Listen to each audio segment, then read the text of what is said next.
My name is Ted Kinsler, and I am a United States Marine Corps veteran. I served in Operation Desert Storm from December of 1990 until June of 1991. So my name is Charles Skipper. I'm currently serving as the Department Head for Engineering Leadership and Program Management in the Citadel School of Engineering.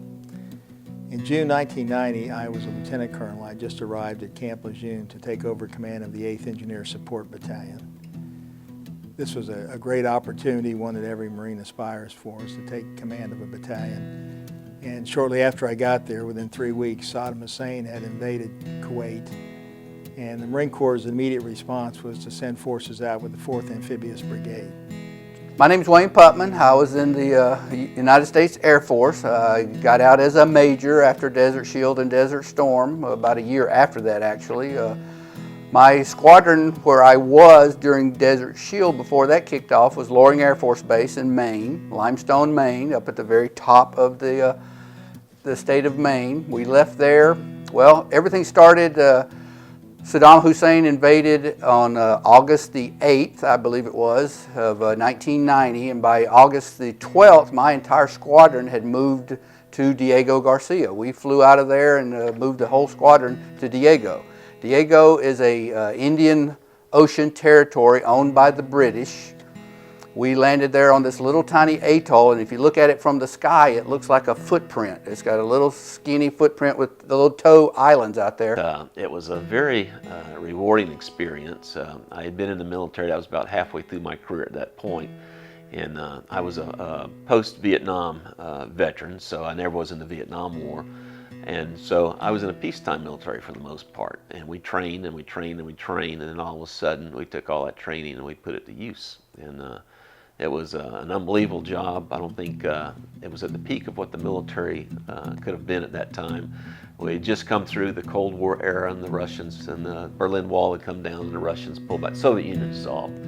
And so we had this big military, and we were just about to start downsizing when this happened. So, you know, it's probably the clear-cut victory for what we did. A lot of people don't realize that Desert Shield was actually defense of Saudi Arabia.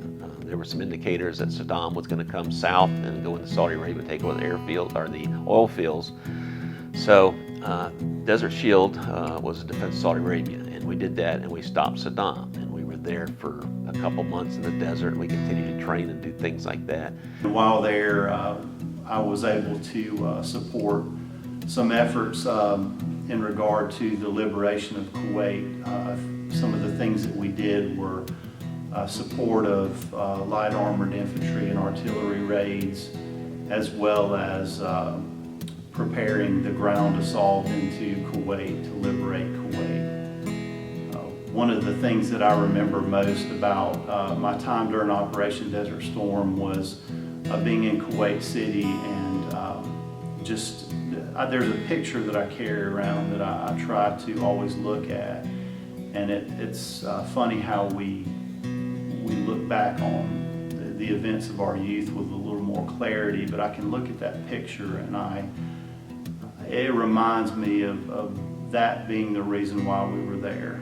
There's children that were celebrating in the streets that had been oppressed for a long period of time, and we were able to give them freedom. So I look at that photograph and I think that, you know, there's someone that is living a life of opportunity and a life of freedom because of the efforts that we made. So that's one of the things that I'm most proud of in regard to my service. Another thing that I'm very proud of is that we all the Marines from Ammunition Company in Greenville, we all came back together. So I'm grateful for that as well. Huge thing. We didn't have cell phones, we didn't have email and things like that. And the people in this country were sending any serviceman mail. And so if you go a few days without getting mail, the commander would say, he'd tell one of the clerks, says, hey, go over to the post office, pick up some any serviceman mail. So he'd go over there and he'd come back, look like Santa Claus, with big orange bags of mail. He'd dump it out. We had one thing, and that was if you opened the letter or box, you had to answer it. So there were things from little kids and things like that, and so they'd want to know how you were doing and stuff like that, and this silly questions. So you'd write them back and tell them. I got in trouble one time with a teacher. One of the little kids was writing me, and I had told him, I think they were in like the second grade, so I was asking him, how's second grade nowadays? It's probably changed a lot.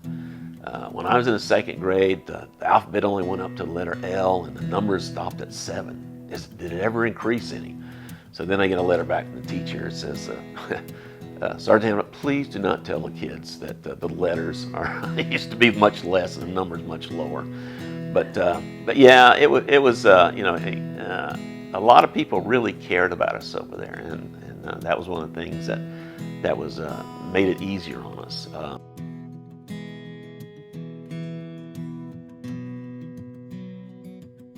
I cherished the most about my time in the Persian Gulf was a letter that I received, and this was a letter that was from a student at Bradley Creek Elementary School in Wilmington, North Carolina.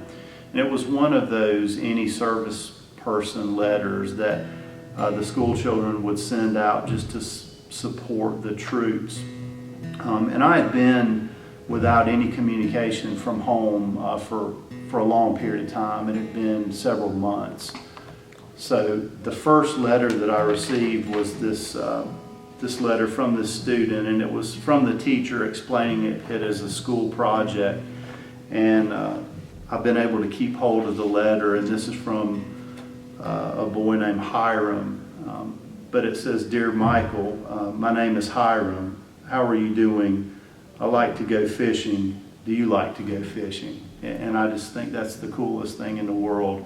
So this letter has survived 25 years. And there was another story that's probably not been told well, and that's the role of the wives. Vietnam went down over a period of time. It was a slow incremental buildup. Desert Storm happened very, very quickly, virtually overnight. Jacksonville and Camp Lejeune became a ghost town. Sports teams had no coaches, businesses closed. Scout groups had no leadership. So like you might expect, the wives rolled up their sleeves, and you had wives coaching boys and girls basketball, and wives taking over Boy Scout troops. And they accomplished what they had to do to keep the kids occupied and get the school year completed and whatnot. I've often told my wife I had a far harder job than she had, because she had to take care of a whole battalion's worth of families who wanted information and couldn't get information. There was no internet back then. We had no cell phones. When we moved north, it was weeks before we got any mail. Every once in a while, we could send people to the rear where they got access to a telephone bank.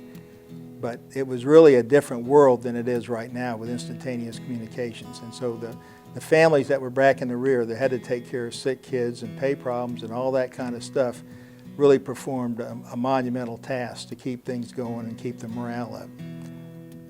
Bill was initially reported in a volunteer status and deployed to Riyadh. Well, I went to Savannah for almost 3 months. Okay, to Savannah for 3 months. I just remember the Riyadh part, Yeah. where he was actually gone out of the country. Savannah is just down the road. So he was activated around Thanksgiving time. We weren't activated until January. We were given 24 hours notice. I literally sat in my office and called 130 people and had them report to Charleston within 24 hours.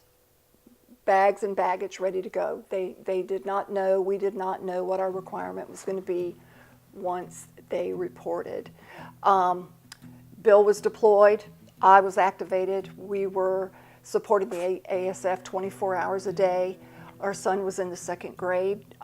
Thankfully, he went to a Christian school, so he was very well taken care of as far as family. I have a very big family here in Charleston. Bill is from Brunswick, Georgia. His mom and Dad were a lifesaver. I mean, they would be here at a moment's notice. They would do whatever it was that they needed to do to support us. My family all worked, but I mean, they did what they could do also. It was really, really just a really crazy, confusing time.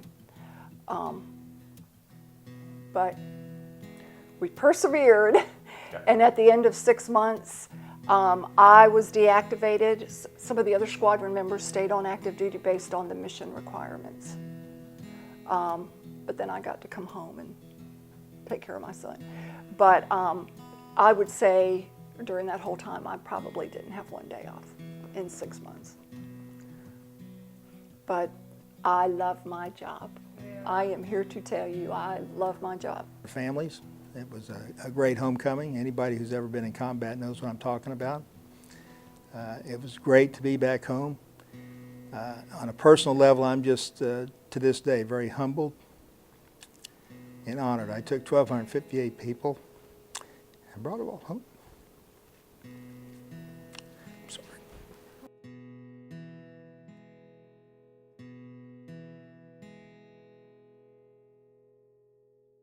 You can't say, well, my rifle needs to be cleaned, I'll clean it next week. I mean, you have got to do what needs to be done so you're ready to go, because you don't know when you're going to get called.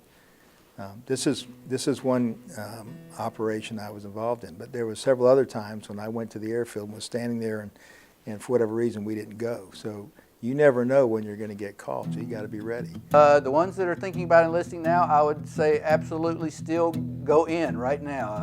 I think everybody should serve a time in the Air Force, time in the military. It doesn't have to be the Air Force. But yes, I think everybody should do at least a few years in the military just to see something outside of where they live. And with the conflicts we have going on now, yes, it's still very important. And unfortunately, our military is drawing down, it seems, more than building up. But hopefully all that will change in the future too. But, yeah, the people in this country were great. They couldn't do enough for you. It was really great seeing how well they treated the troops that came back then versus the Vietnam era. And I think a lot of that was the Vietnam era veterans who wanted to make sure that we got treated better than they did. So it was, yes, and it's still that day today with all the young soldiers that serve in the Middle East now when they come back. Now it's the Desert Storm veterans welcoming them back, doing the same thing as the Vietnam veterans did for us.